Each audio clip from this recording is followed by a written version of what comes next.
So Nioh is a rather difficult game. Oh, whoa, whoa, whoa, whoa, whoa! I mean, I said it wasn't gonna end well. She's fast. She's so fast. You dodge like, oh, it's not going so well. Oof, alright. Oh, the double hit. However, it is also one of the most rewarding experiences when you finally overcome that difficult challenge. Yes, gotcha. But what exactly is Nioh? Well, let's talk about it.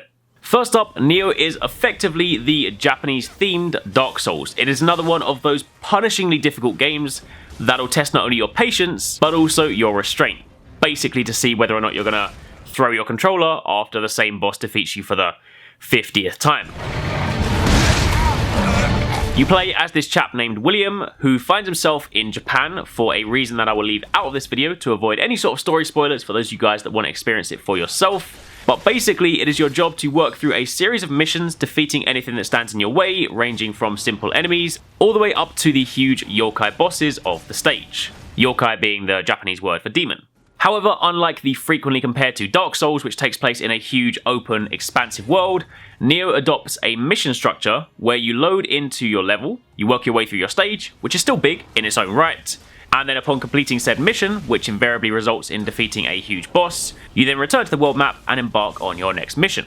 You're also able to revisit these areas if you want to, say, just play the stage again, do it better, or go hunting for any collectibles that you've missed, like these little green guys. They're super cool, by the way. You basically find them, return them to the shrine, and then when you go back and speak to them, they will give you a blessing, which can basically help you when you're playing through the game. It might be, generating more Amrita when you kill enemies, more currency, finding more items, really useful stuff, so definitely worth your time. Now, combat in this game is one of the most satisfying things.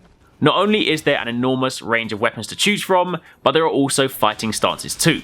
You can swap between low, medium, and high, effectively weak, medium, and heavy if you want to kind of attribute it to damage output. And while you could just choose one of these styles and stick to it for the whole game, if you truly want to master the combat system, you'll be dancing between these regularly based on your encounter. Sometimes you might be up against a really fast enemy, so you don't necessarily have big openings, hence you want to go low stance, but other times bosses might be big and slow and they might present you with much larger openings, so of course you want to take advantage of these when you can.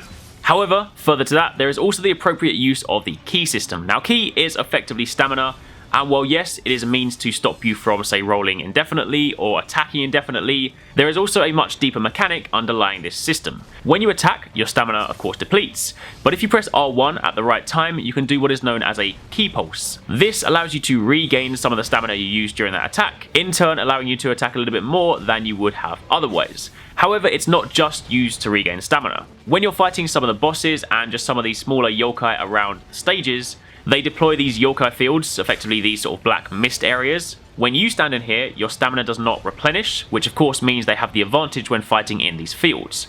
If you ki pulse at the right time, you can cleanse these fields, in turn making it much safer for you. What you want to look out for is when these blue particles come back into your character. If you press at the right time, you'll ki pulse and you'll clear that field. And while this may not become a necessity in kind of general combat, when you're fighting bosses, it is something you're going to need to master, because when they start dropping these fields all over the stage, you'll soon be running out of safe places to stand. And speaking of boss battles, in truth, that is like the main reason you play these type of games. Each and every boss is different in its own right, it presents you with a completely different challenge, and you're going to have to approach it in a very different way. The tactic that worked for the last boss will not necessarily work for the next boss. And the unfortunate reality is, the only way you're going to learn that tactic is by dying a lot. Something like this. Oh, what am I doing? Oh, wow. Heal, heal, heal. Oh, come on, no. Oh, no. Oh my gosh. Oh no, please don't kill me, please don't kill me, please don't kill me. Are you serious? But again, once you've died enough times, you begin to see the wood for the trees, you begin to see the light, and you work out exactly what you need to do so you can go back and teach that boss a lesson. Again, something like this. Literally did the exact same thing. You could actually put those things side by side and they will probably be identical. Okay, right, chains are off. And you know what I should realistically do as well? I'm in those positions where, like, I'm pinned in a corner and I've got living weapon, instead of saving it, I should just go living weapon, because that will protect me. Mate, can you not just go back to like throwing your balls? You're being mighty aggressive right now.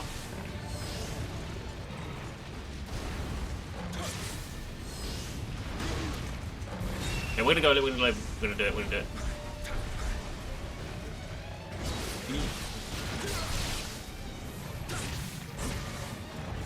Get out! Oof. No, don't be stupid. Hey, gotcha! Haha! Mission complete. Of course, as you play the game, the other component is the way in which you build your character. This game can be played in a number of different ways. You earn Amrita by killing enemies, and if you're a Dark Souls player, that is effectively your souls. You lose these if you die, so you need to kind of constantly balance killing enemies, return to your shrine, leveling up. But the way you then spend these points and the way you spec your character will depend heavily on how you, as a person, want to play this game. As a Monster Hunter player, I am basically conditioned to roll if ever there's danger, so I typically play these games by speccing heavily into stamina, maybe a little bit of health, some strength as well, so that way I can effectively roll as much as possible. It's great if you are unsure of what you're doing, if you're fighting a new boss and you want to basically have a little bit more evasion, a little bit more kind of freedom to mess up, basically. So that tends to be how I play, but of course if you are more of, say, a magic user, you can go down the ninjutsu route. In fact, there's even a way to play with just your fists. You can spec for that and just go and punch your enemies. So lots of ways to play, lots of weapons to use, lots of gear to look for, and plenty of stuff to keep you busy. In fact, Nioh is one of those games that's going to keep you playing for quite some time, partly because you're going to die a lot, but also because you're just going to want to work through, complete the missions. There are also side missions as well, and there are these things known as Twilight missions. I can't actually do them just yet at the stage in the game, but they're basically ultra difficult versions of missions that you can embark on during the kind of Twilight time, and of course you get rewards in the process. Of course, there's so much more to the game. I could speak about it all day, but I kind of want to get back and start playing it, so for the time being, that is a brief look at what Nioh has to offer. Hopefully you guys enjoyed the video, hopefully you guys are looking forward to the game. Let me know in the comments down below what you guys think. Also, hopefully you guys enjoyed my second game vlog, so for the time being, that's pretty much it. Thanks for watching, and I'm out!